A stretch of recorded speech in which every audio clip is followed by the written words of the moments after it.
Okay,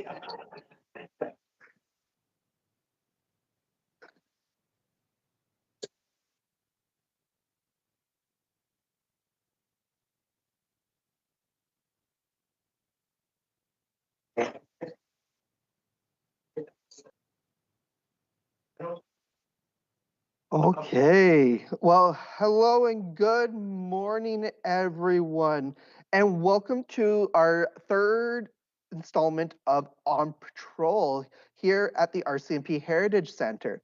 We are so glad to have you guys join us today. We have had students all across Canada joining us live from schools here locally in Regina to all the way out to the East Coast, like the Holy Heart of Mary High School in St. John's, Newfoundland, who has their grade 10, 11, and 12 students here listening today. And of course, to all our homeschool families in Saskatchewan and British Columbia, and many, many more that I haven't had a chance to reach out to, just welcome to our program. If it would be possible, we would love to see some photos of your classrooms participating. Feel free to snap a quick little photo and send it to me just so we could see everyone loving our programs and listening to our program today. Just a reminder too that we do have our chat function on our YouTube channel. Type in the chat, say hello, where you're from, and this is also where we encourage you guys to post your questions because at the end of this presentation, we will definitely have some time for some questions. Please also be respectful in that chat, and we do have people monitoring the chat this morning as well. So glad to have you guys here. Again, I'm coming live to you from Regina, Saskatchewan, from our RCMP Heritage Center. The RCMP Heritage Center tells the story of the force, and we host programs here virtually, like the On Patrol series, as well as classes who are schools who are in the area. We host in-person programming and other virtual programming that features the force. If anyone is interested, feel free to contact us at the Heritage Center. We would be more than happy to explain a little bit more about what we do other than just our On Patrol series. So we have programs from all the way down from pre-K all the way up to grade 12, so please do reach out. But why we're all here today is to learn a little bit about rural policing, and we are joined today by one of my new friends from the force, Constable Canada. She's coming live from the Brandon area, but I will turn it over to her and she could do a little quick introduction of who she is, where she works, and what she does. So, Tegan. Perfect. Well, hello, everyone. I'm Constable Tegan Canada, and I'm currently posted to the Blue Hills RCMP detachment in Manitoba, which is also known as D Division. And Blue Hills is Carberry, Brandon, and Souris detachments. It's a big area, 2,200 square miles, and we're all amalgamated as one, and we call ourselves the Blue Hills. I have 15 and a half years service, and all of my service has been done in Manitoba. I did not grow up in Manitoba. I grew up in New Brunswick. So when I went to Regina for my training in 2009, I came out of New Brunswick. So I'm from the East Coast originally. And so, like I said, yeah, all my service has been done here in D Division or Manitoba, depending on which way you guys like to be notified. But in the RCMP, every division or every province has a letter attached to it. So we call those by divisions. So in Manitoba is just the letter D. So I guess we'll just keep going. Yeah. No, before we do, you mentioned that your journey started here in Regina, but Yes. like some of our students in our call today may not know, why did we start in Regina and why is Regina so important? So Regina is the training is the training grounds and the only facility currently for the last few years actually, where so all the members that want to become a Mountie have to go to Regina to our training facility. And it's just off Dudney Avenue. So it's kind of just right smack dab in the center of Regina, and it's nice. We have a great big gate around. It's great gated community with barracks, so living quarters and feeding quarters and training quarters where you learn firearms and you learn police defensive tactics, handcuffing, baton. We do a lot of running. Yeah. So I'm pretty sure that everybody in Regina knows when troops are around because they see us running all the times on their trails. But no, we all have to go to Regina, and then we spend 6 months training and learning how to drive the police cars, learning how to speak on the radio, just learning how to be a police officer in 6 months, learning the criminal code, which is the laws of the country. So when you graduate in 6 months, then from there you are what's called you're posted. So you're posted to a province or a division, and from there you're posted to a detachment. So it kind of breaks it down even further. So when I graduated in September 2009, I went to Boissevain, Manitoba, and that is the turtle. I'm not sure if they can see Tommy the turtle there. But Tommy the turtle is the big turtle, and that's actually about 40 minutes south of where I'm currently posted. It's the detachment right to the south of us, and that runs right straight down to the North Dakota border. So when I was policing down there, we had 4 ports of entry that we were responsible for responding to as well, plus all of our area. So I was down there for 3.5 years, and then I took a transfer to Thompson, Manitoba, which is quite north. If you take the Highway 6, it kind of just ends there at Thompson. So that's about an 8.5, 9-hour drive up Highway 6 from Winnipeg. So the Thompson had all the great amenities, and I did 3 years in the city, and then 1 year in Thompson Rural. And when I was stationed in Thompson Rural, I got to drive a pretty cool machine called a High Rail. And that is a police vehicle that you can put it on the train tracks, and you lower the train track wheels, and it raises the actual wheels of the truck, and then you drive like a locomotive down the track. So we had 2 communities that we could only access by High Rail, or in the wintertime on the winter road system. So you had to drive on the lakes and over that on a plowed surface to get to those communities. The other rural community, oh, there it is. Yes, I think I was just going to say, I think we have a photo of it. I think you submitted. So here is the truck. But we had the opportunity to have an officer from the Northwest Territories join us in November of this school year, and he talked about ice roads and how communities are not necessarily connected by traditional roads like some of us might know from, especially from bigger communities. Yeah. So there's actually a lot of communities in Manitoba that are either connected via ice roads or in the summertime by boat. Some of these communities we can fly into, but it may not be the traditional plane. Like we may have to actually charter a helicopter to go into them because there's just no access to get to some of our communities. So it's in Manitoba, it's very unique in that situation that you get to use a lot of different ways to get around to get to some of our communities to give them the policing services that they require. Okay, no, so just think about communities that are fortunate enough to have access to major highways and roads, a little bit easier to get into, to support.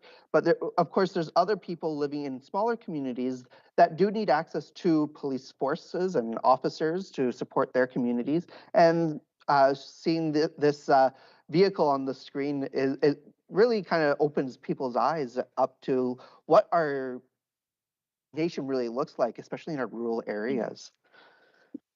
We have to be very creative, I guess, in how we reach all the people in Manitoba to ensure that they get the policing services and the adequacy that they require. So we get to use really cool means like the High Rail, and that was a specialized course that we had to go on because we had to learn how to speak to the train system because we can't go on it if there's a train coming. Okay. So you had to call Quebec, and you had to speak to the CN, so the Canadian National Railway. They're the ones that are in charge of the rails in the northern Manitoba. So you'd have to talk to them, and you'd have to get track permission. So in those vehicles, there's a whole different set of radios as well. So you can keep in communication with CN Rail. So they know when you're on there, because the two communities also took different tracks. So when you would come to the V in the truck, depending on which one you had to go to, you would have to swing the track system. So you could actually go from one track to another track. Oh, wow. So, and those gates are not light. And the system is, so it would take two of you to get that Yeah. rail system going. And in the wintertime, it would be cold out there because it does get to very, minus 40 with the wind chill and stuff in northern Manitoba, and you're out in the middle of nowheres in the north, and it's open area. So you have to swing those gates. And then so when I left Thompson, I then went to the Winnipeg International Airport, where I worked for several years. I got to see a lot of amazing aircraft, and meet a lot of cool people. I'm not sure if those that would know hockey are going to know who Ron McLean is there. And then that's actually me with the CFL Grey Cup. A guy who is an airline, he works at the airline Delta, but he's also known as the keeper of the cup, Jeff. And so he would fly with it a lot around the country. So we would get to escort that through the airport. So we got to see it a lot. So that was really cool. And again, like meeting, us NFL teams and CFL teams that were flying in and out, they would come through and we would escort them through the terminal as well. I got to participate in lots of events there. They have one, it's called Girls in Aviation. Not that we want to exclude anybody, but it's pretty phenomenal where they bring in everybody from so many different organizations that are tied into aeronautics, those that are stationed around Winnipeg that build aircraft or build components for aircraft controllers. So they all got to come in, and we got to essentially present what our role is in the aeronautics world. So that was there's lots of great opportunities for that, and they are working on bringing that out national as well. So if you ever get to participate in an aviation event, it's pretty phenomenal to see how airport and aircraft and everything works and stuff. So yeah, and then I have a picture of me touching a polar bear. That's actually in the customs area of the Winnipeg International Airport. That was a polar bear that was illegally poached. And so they have a whole presentation at the Winnipeg International Airport and the customs airport regarding illegal poaching in Manitoba. So I got to see that polar bear quite a bit. Yeah, and I do have a question. Is that something in these areas, like especially in big open spaces and poaching, is that something the RCMP actually kind of make sure that people are following the appropriate laws when it comes to hunting seasons? So we work a lot with our partners with natural resources and conservation here in Manitoba. In Churchill, they actually work side by side with the conservation up there because there's only usually one guy stationed. And so they have a great partnership in Churchill. And they actually have what's called polar bear jail in Churchill. So depending on what time of year you go, you can actually see this. And so they will polar bears will come into the community and they will round them up and put them in these kind of cages, but they're cared for at least. So they're not just abandoned in these cages. And they're left there for a couple days, and then they charter in a helicopter, and then they'll actually airlift out the polar bears from the community of Churchill, and then they move them further away from the community back to their natural habitat. So bears can actually smell for miles and miles and miles. They have great noses. So unfortunately, in certain times of the year when they are foraging, late summer, early fall to go into hibernation, they do come into the town quite frequently. So they have helicopters are up there quite a bit.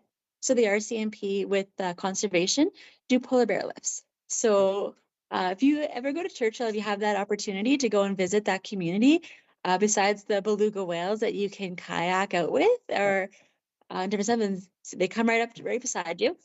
You can actually see the polar bear lifts, and that's pretty phenomenal.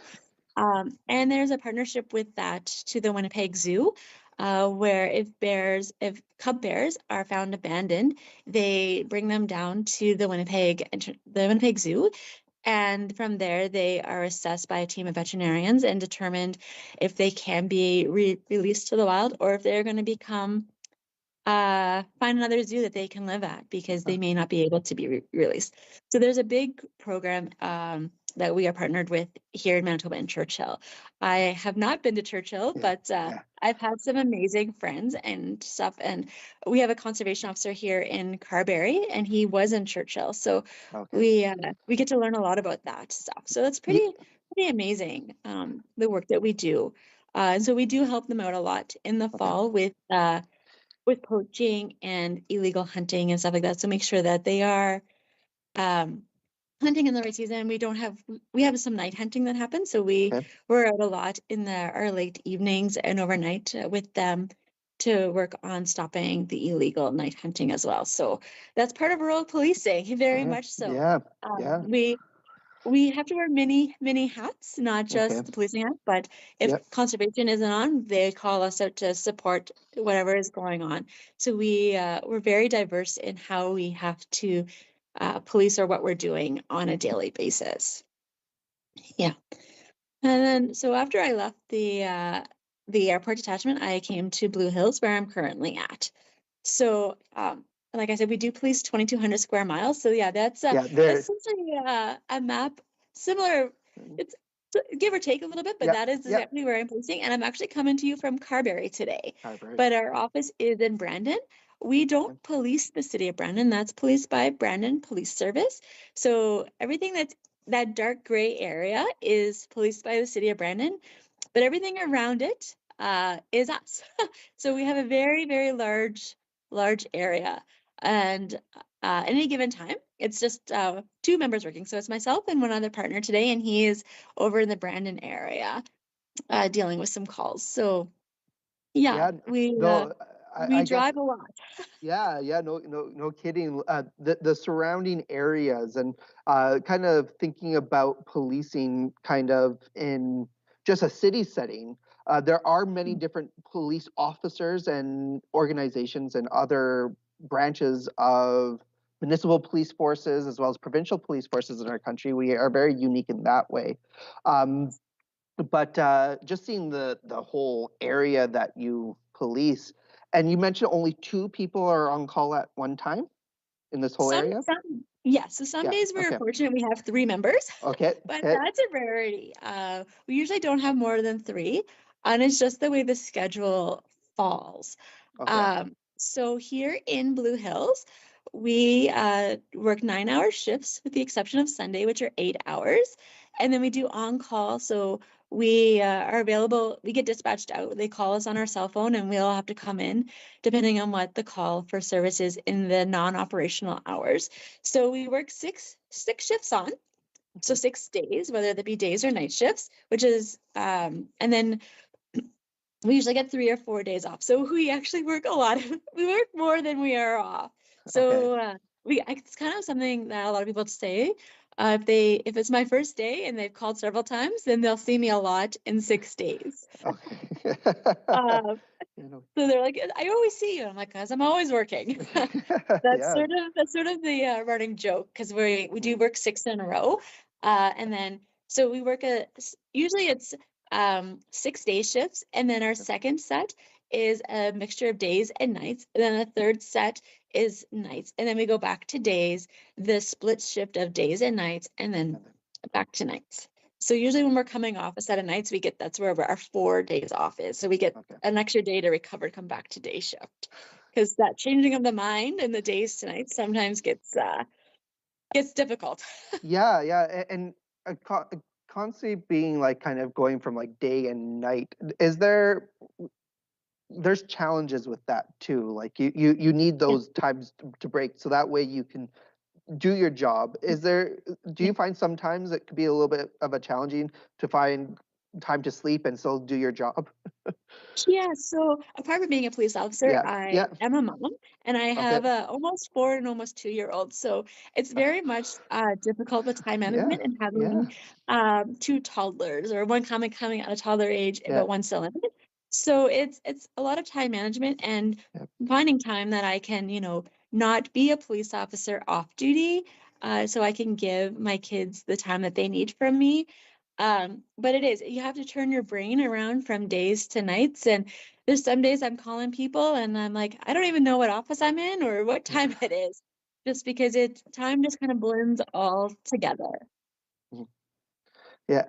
Okay, yeah, no, so you mentioned when you have 2 to 3 officers, you are Mhm. currently, you mentioned that you're in Carberry on this map right now, and, your Yes. other officer that you're working with today during the day is in Brandon. Is that a common practice where you and your other person on the shift with you are in different detachments or different areas? Yes. Yeah, So, usually they try to have it so our other office is actually out in Souris, which you can see okay. on the map there Yep, as well. yep, And just so for context, we're about 2 hours west of the city of Winnipeg. So if people know where Winnipeg is, we're mhm, 2 hours west of that. So Carberry and Brandon is about 40 kilometers. And then Brandon to Souris is about another 40 kilometers. So depending on who our partner is, depends mhm. on which offices we kind of go to. Oh, okay. If I'm working with a member that's assigned at the Souris office, Mhm, I stay in the Brandon office, yeah, just for backup policies, because our backup mhm, policy is 40 kilometers. So we can't be okay. more than 40 kilometers apart, because that's a long distance to make That's up and cover.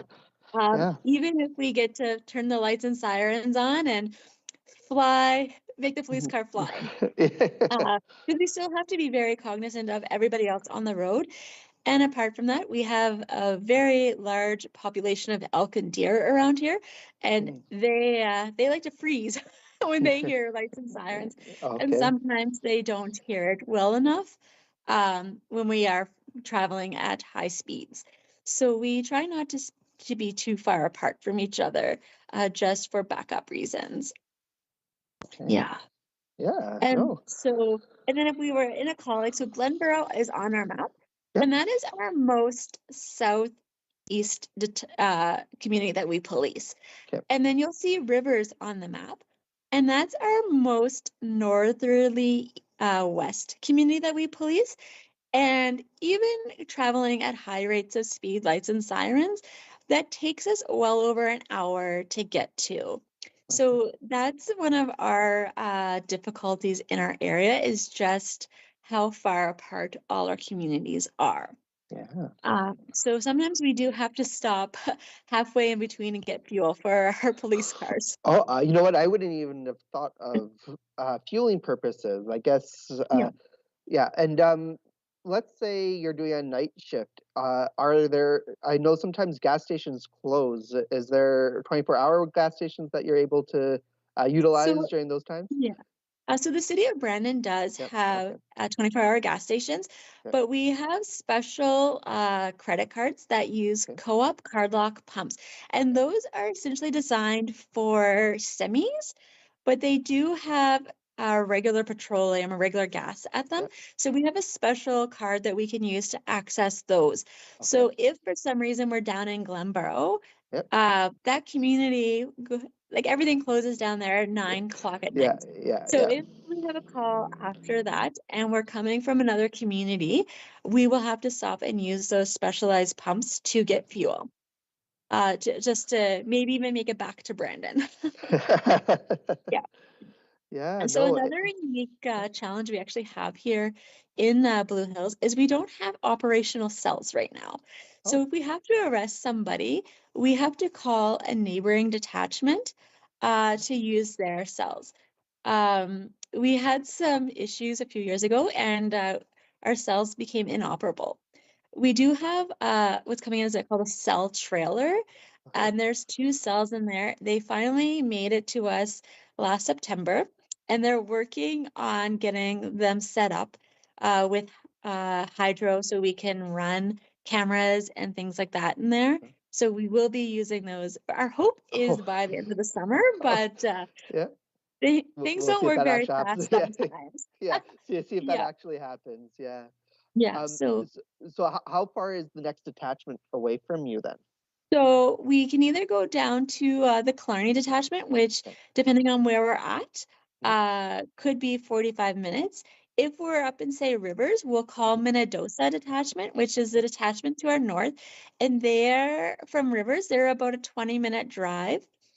And then if we're out kind of further to the west, Eric and Souris, we'll call Verdon Detachment, which is a approximate 40-minute commute for us to lodge a prisoner for us. Yeah, if we have Okay. to. So we Yeah. try to find creative ways to To, release people.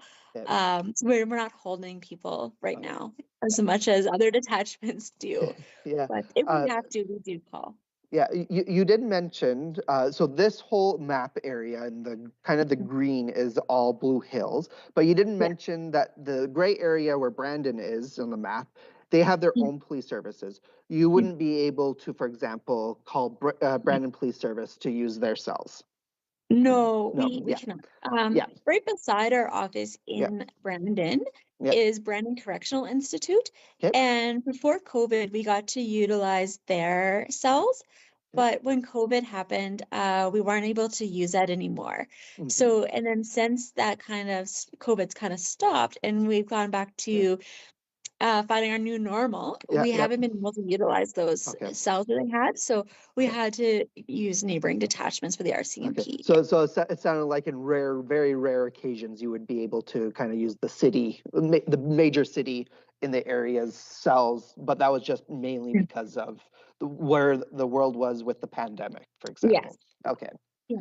So Okay. things kind of changed policing models after when Hmm. we came out of COVID and tried to, we had to find our new normal and how we were Yeah. going to operate. Yeah. Yeah. Hmm. So that is where I've worked. I, so I guess I'll go back a little bit. Yeah. Yeah. When I was 3, Yeah. I just got this Mountie, this Barbie doll, and I was in love with her red coat.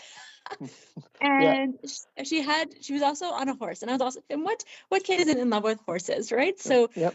I always said that since I was 3 that I wanted to be a Mountie, and Barbie came out with that you can be anything you want to be, and I Yes. really feel that it doesn't matter if you are male or female or you can be whatever you want to be. So if you have that desire to essentially want to help, and that was what I wanted to do. I wanted to help people.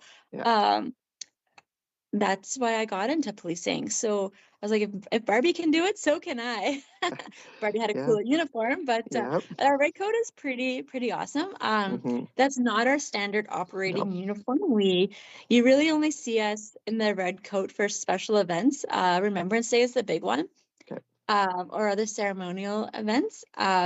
And that photo I have there beside that, Yep.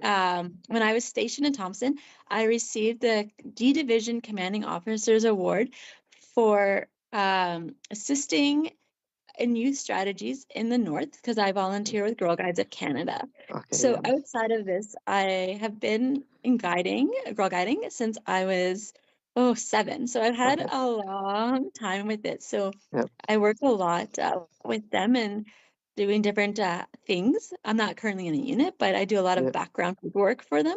Okay. Yep. So yeah, I got an award for my dedication to youth initiatives because I did a lot of things and helping with guiding in when I was stationed up north. So I was recognized for that. So Oh that special wow. ceremony, I got to put on my red Your coat. red, yeah, yeah. So like you mentioned, the red surge or the red jacket is uh, one of the major symbols of Canada. That's for sure. When everyone thinks, especially being here at the RCMP Heritage Center, where we have international visitors, they're always interested in seeing an officer in a red coat.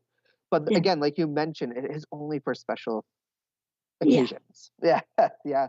And that this Barbie doll that has was created is actually a very important piece that allows girls at that time, like you mentioned, it might not just be girls, but yeah, young adult or young children having the opportunity to even be kind of what they would like to be when they grow up, and having popular culture kind of bringing in the ideas of policing really did help. And this Barbie Yeah. itself was actually featured here at our museum when the force itself turned 150 years old, as one of the most significant pieces to help Yeah. encourage, especially young women, an opportunity to join the force. And that's just it, right? And so this Barbie doll came out in 1989 through Mattel as as their Barbies Around the World series.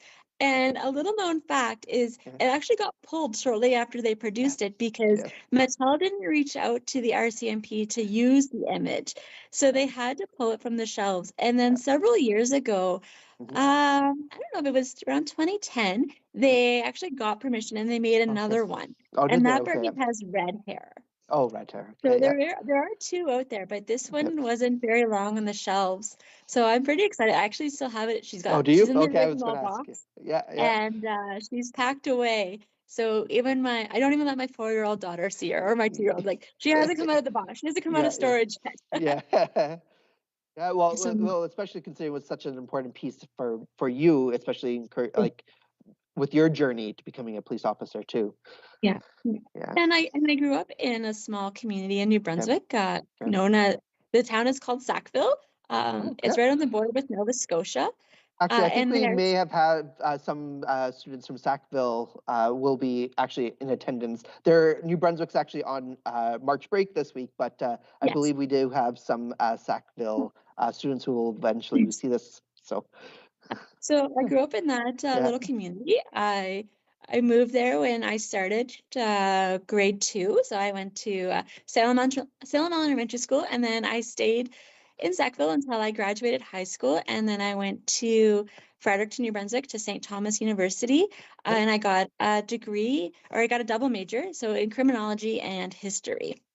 So so it was great growing up 2 hours away. So I kind of got to have that little break.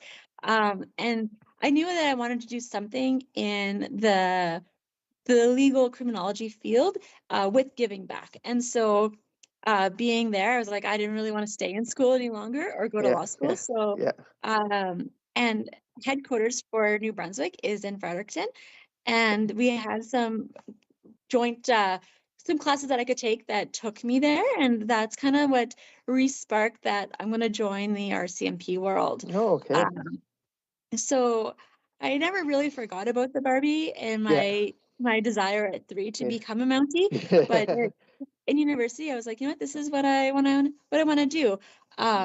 So I applied halfway through my career, and then it was kind of a big spur at the time in 2008, 2009 when I went.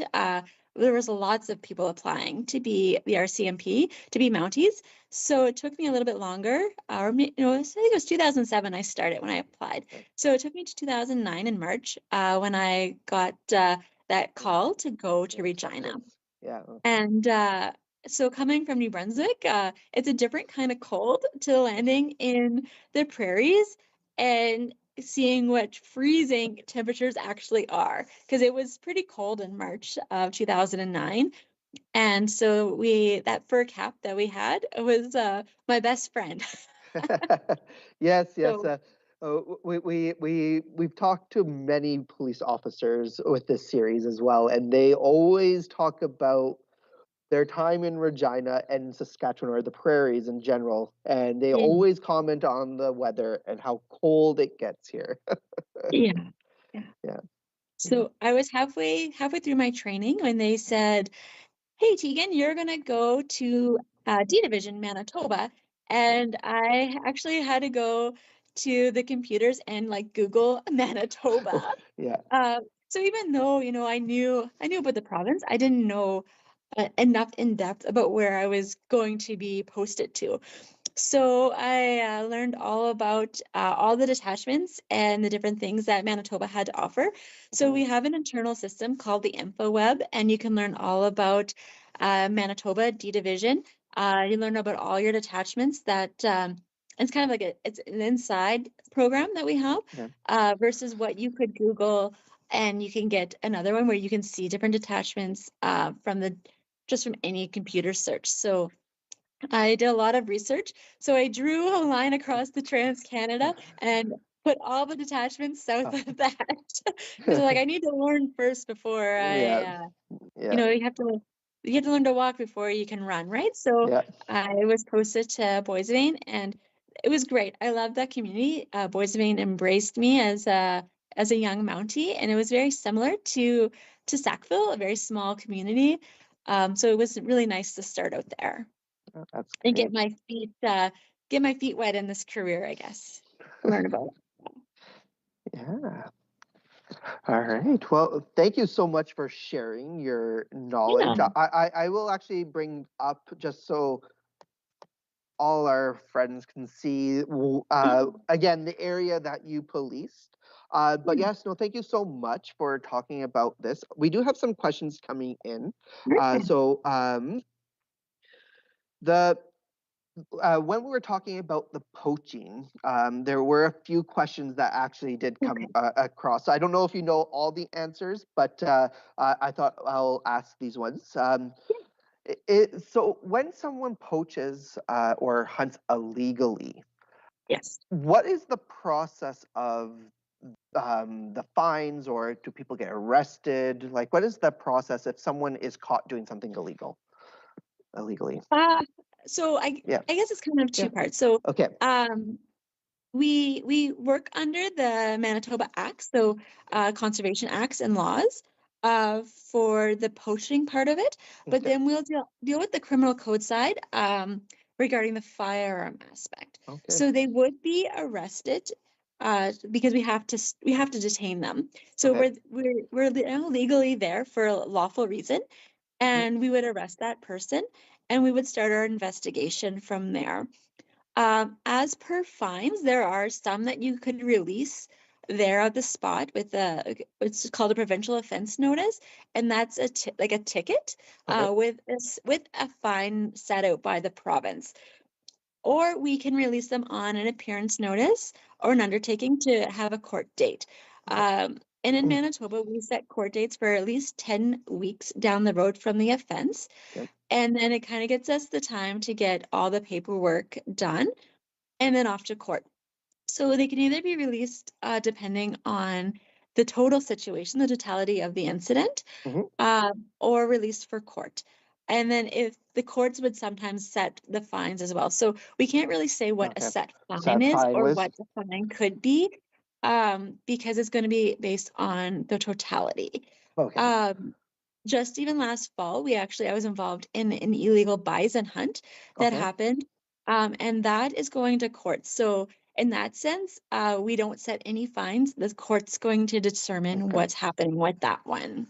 And where would the courts be if, let's say, if they were caught within the Blue Hills, your Yeah, so detachment? Yeah. our court is set for Brandon at the Brandon Okay. Provincial Court. Yeah. Okay. Okay. So the city, the big city in your Yeah, the area. big Yeah. city. Yeah. Yeah. Okay. So perfect. And and if you they receive like a ticket on the spot, let's say, would it be the RCMP that would issue the ticket, or would it be that conservation officer? And that would just depend Yeah. as well. Okay. Okay. It sometimes it's us and sometimes Okay. it's them. Okay. It's really we kind of we work together so Okay. well that Yeah. if we're doing something else, Yeah. we could be the ones that are going to release them for court, and Okay. sometimes they get a court date and they get tickets. Okay. Okay. So they could be doing the stuff to release them on the tickets. So then it's easier for us to, what we have to do is called swearing in information. So we would lay those charges under the criminal code, and then we would be the ones that would send them to court, whereas conservation would just give them the fine tickets. Okay. Okay. Well, thank you for sharing kind of the Those are great differences, questions. but yeah, yeah, and another question is about when you get called out, like Yeah. into a case. How often do you get called out? And clearly, this big area, Yeah. what is kind of like maybe the shortest distance and the longest distance you've traveled? So I actually live in the Yeah. city of Brandon. So my police car, when I get done my shift, gets parked at the detachment in Brandon. Okay. So If I get called out, and it varies, I Yep. would say probably 3 to 4 times, maybe a week, depending on who the officers are. Okay. Some get what calls more than others, Okay. um, or what's going on. Like usually on the weekends, we do get called out more Okay. than during the week. So it takes me from the time I get called Hmm. to finding out what the call is. From the time I leave my house to get to the office, it's about 10 minutes. Okay. So then I get dressed. So I'm usually on my way within 15 to 20 minutes of telling my dispatcher that I'm going. Okay. And then they'll call my backup as well. So I don't have to worry about that and get my backup coming to back me up. So from Brandon, Hmm. probably our furthest community is going to be Glenborough. And there is a road that comes down through the community of Wawanesa that will bring us to Highway 2, which is kind of the straightest line there at the bottom of the map that goes from Wawanesa over to Glenborough. So, but that's still a 45-minute drive. Okay. So depending on the situation, depends on if we get to go lights and sirens or not. Okay. Okay. So even traveling at a higher rate of speed, I think the fastest I've gotten there is just under 30 minutes. Okay. So, because that's also a big area too for wildlife. So we Mm. have to be very cognizant of that and be very aware of everybody else traveling and the time of the day. We get fogged in a lot here, actually. Okay. So weather plays a lot in how fast we can travel to our communities as well still. Okay. So we all drive. We have Tahoes and pickup trucks and Okay. a few Ford Explorers. So we have vehicles that can get us there, but Yeah, we still have to drive to the road conditions of and course. the weather conditions. Of Yeah. course. Of course. So I guess there is a question here about how how does being a police officer differ from being in a small community versus like big cities? So you mentioned that you were at the Winnipeg airport, for example. Is there do you have any like major differences that you see within your policing career between, let's say, being at the Winnipeg airport in Winnipeg versus being in Boissevain or even in Blue Hills? I think it's I think our biggest thing as the Yeah. RCMP is we're Yeah. usually only 2 or 3 members. Now, Okay. when I was in Thompson, we were on watches, so we had up to 8 members at a time. Okay. So Thompson, Portage la Prairie, Selkirk are big detachments for us Okay. here in Okay. Manitoba, and they work on watch systems where they could have 6 to 8 members. Whereas policing in Blue Hills, or even when I Hmm. was in Boissevain, Hmm. like the Turtle Mountains down there, that's the Yeah. Turtle Mountains are called. There's only usually 2 of us, so we have to be very aware of what the situation is and how we're going to handle that. So we do a lot of like de-escalation techniques. So we're very well versed, I guess, and we're trained in how to de-escalate situations. Now, whereas like the city of Brandon, which we kind of butt right up against. Yeah. If it's on their side, they could have 6 members, so they're going to handle that situation a lot differently than how we're going to handle that situation. So we do have a lot of tools at our disposal. Like if the call requires that, the CEW, or for other terms like the taser, we have Mhm. that. We have pepper spray, we have batons. Do a high risk calls where we have our carbines or our shotguns. We are now getting what's called the 40 millimeters, and it's kind of like little bean bags that get shot out. So we're going on training for that. So we have lots of different tools that we can use depending on what the call is for.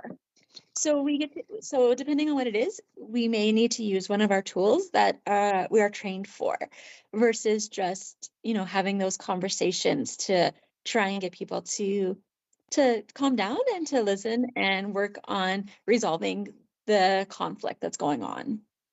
Okay, Yeah. yeah. Okay, no, thank you so much. Another question came in.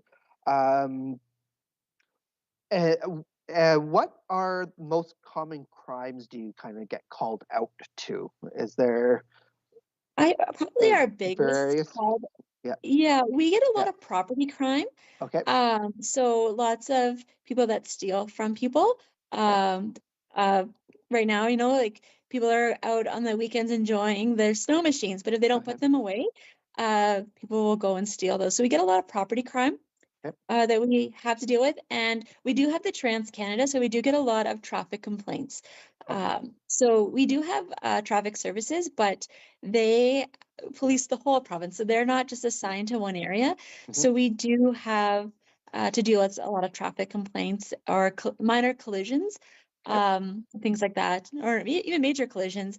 On the highways. So those are probably our biggest calls is property Calls. crime and the traffic That's traffic complaints. call. Yeah. Yeah, and that is the major highways there are like the Trans Canada Highway 1. There's Highway 2 as well, which is another Yeah, so Highway bigger 2 highway. runs right Yeah. through Glenborough. Yeah. So we have that.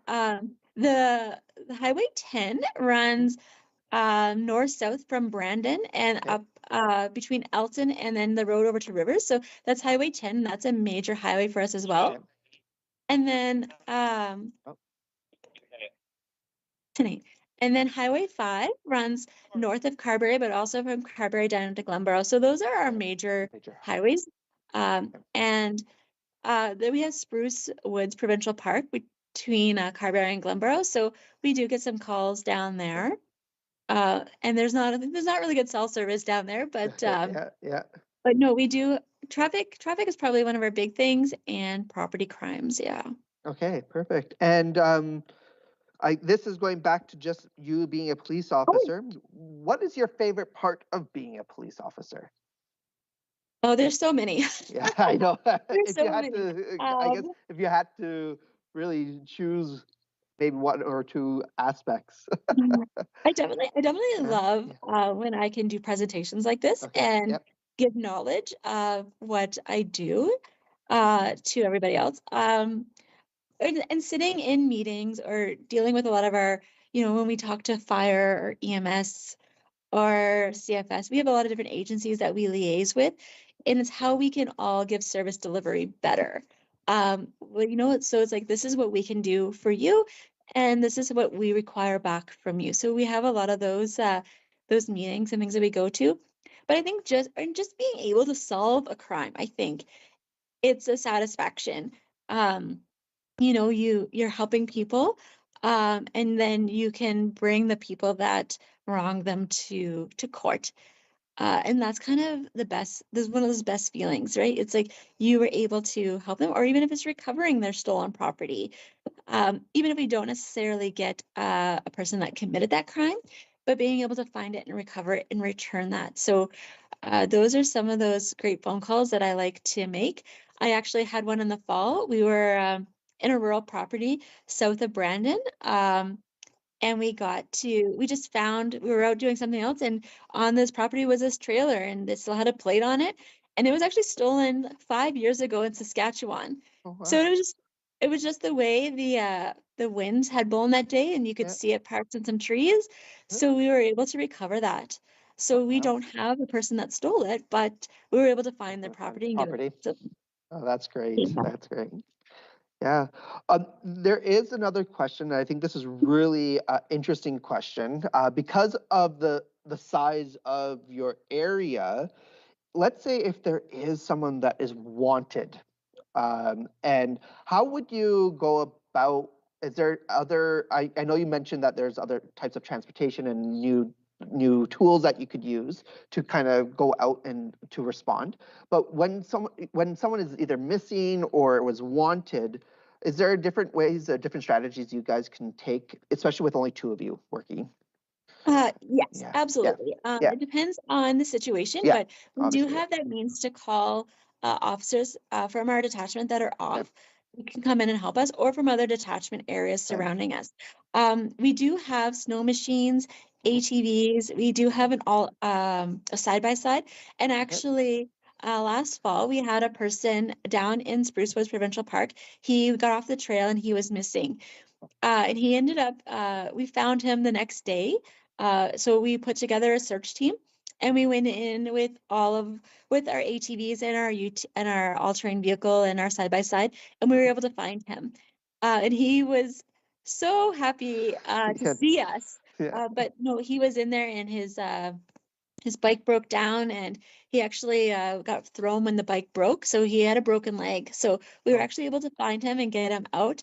So we got him out of the trail system and into an ambulance, and he went to the hospital. But yeah, we were able to call in some other members on days off Okay. that, and usually when we get to say, we're going to use the side by side and Yeah. the four-wheelers and stuff, lots of members will be like, hey, we'll More come in than on our days off to help for that. more Yeah. willing to do it. Yeah. Yeah, We don't get because to use them use enough. them often. So it's Yeah, always yeah, even though it's a call for service, it's not a yeah. fun thing, but it's No, kind of a fun thing for us to get out of the police car and into another police vehicle or another mode of police transportation to get out there to help do people. some stuff. Yeah, help Yeah. people. No, that's Yeah.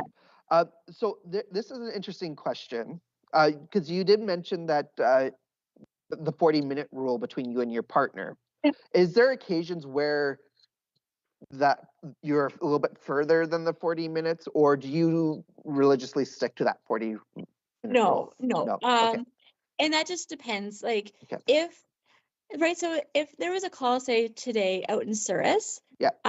my partner would be going from Brandon, and I Okay. could be further behind him than that 40 Okay. kilometers. It's Okay. just kind of a guideline in which Okay. we like to stick to. Okay. So, depending on what we have going on. So Mhm. usually before we kind of have a morning get together and we have coffee at the beginning Okay. of the shift.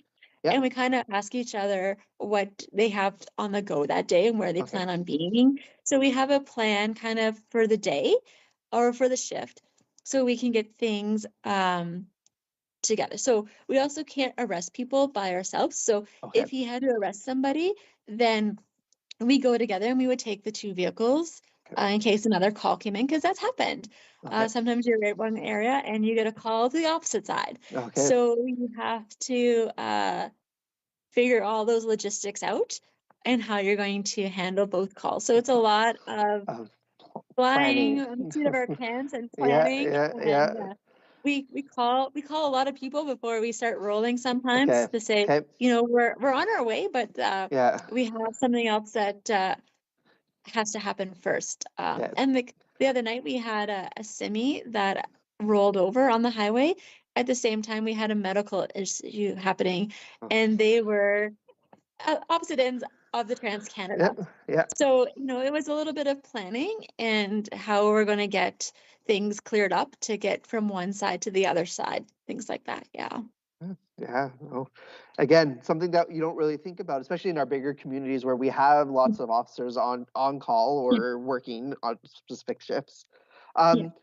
I guess this question is more on eventually maybe choosing a path of being a police officer or working with the police force. One of the questions came in is, what is the most important skill, if there is, that you need to do or need to have to become a police officer? Oh, that's a good one. I don't think there's Yeah. any Okay. one set skill, because the RCMP is so diverse. We have over 150 specializations. So one of those is being general duty or frontline policing. So you can get in and you could really you could go and become an accountant, say, and then you're like, you know what, I don't want to be an accountant anymore. But we have huge fraud units in the RCMP that would investigate fraud, which is kind of a white collar crime. And we have accountants that are actually in those units. So you don't have to have one specialty. Our forensic unit has a specialty under there with sketch artists. So if you like to draw and you're really good at that, you could get into that specialization and then subspecialize under our forensic unit with becoming a sketch artist. And we don't have enough of those either in the RCMP. So there's so many different things that you could do. If you love dogs, you could become a dog handler, and so then you get posted all over the country as well, and you get to your best friend every day is your partner is your assigned canine. So there's so many different specializations. So you don't have to have one thing that you need to be good at to be a police officer, because you kind of get trained in everything. And then if once you get in and you do a few years at frontline, you could find that specialization that you really like internally, and you could go and you could get into those specialized units where you could spend the rest of your career. So you don't need to be good at one thing to be a police officer. But that also being said, not all police agencies have all those specialties. And before we went live, we were actually Yeah. talking about it. Yes. We now have the Black Hawk helicopters that we're dealing with our border units. So, if you like to help in that way, or you go and get your pilot's license first, you could fly for the RCMP. We have our own Pilatus airplanes. We have helicopters that are marked and unmarked, and now with the Black Hawk helicopters. So if you like flying, but you don't want to necessarily fly for an airline, you could become a civilian member for the RCMP, and you get paid to fly. And you just really just fly police officers around the country. Yeah, and Yeah. I guess you made a very valid point. You don't have to be a full member to be a part of the organization. There are other avenues for day-to-day people who may not want to go through the Yeah. training at depot. There are something called civilian jobs. And Yeah. can you let our audience know what is a civilian role, or are they a full member, or are they slightly different? So I think, and I'm not well versed Yeah, in our don't civilian worry. side, Yeah. but some of them do wear a uniform similar to ours. Like our Yep. pilots do have a specialized uniform, and they are actually trained in firearms. Okay. Because we leave them sometimes in high-risk situations with our plane to fly us out of there. So they have to protect that. Versus those that might work in our forensic lab as a civilian member, where they get to help in doing all the forensic stuff for us, like not necessarily dusting for fingerprints, but we send them exhibits all the time, whether it's blood, urine, DNA of various sorts. So they deal with that side for us, and they are what we call civilians. So they just wear, like what you're wearing, a nice polo button-up shirt, and dress. So they just wear dress attire. So they get to work for us, but they're not in a role like we have. Yeah. So Okay. there's different sides in policing in the RCMP world. Yeah. So there's definitely a job for everybody. Yeah. Or a role for everybody. Role for everyone. Yeah. Yeah. All right. Well, it is 3 minutes to 12, so at least Saskatchewan and Manitoba time. So I just want to thank you so much for sharing your knowledge today, sharing a little bit about your career path as well, and opening up our eyes to kind of a big area that police officers actually can police. What I find really, really amazing to hear is that you have supports even in a big area, even when there's only a few of you on call. But just one more question before we end.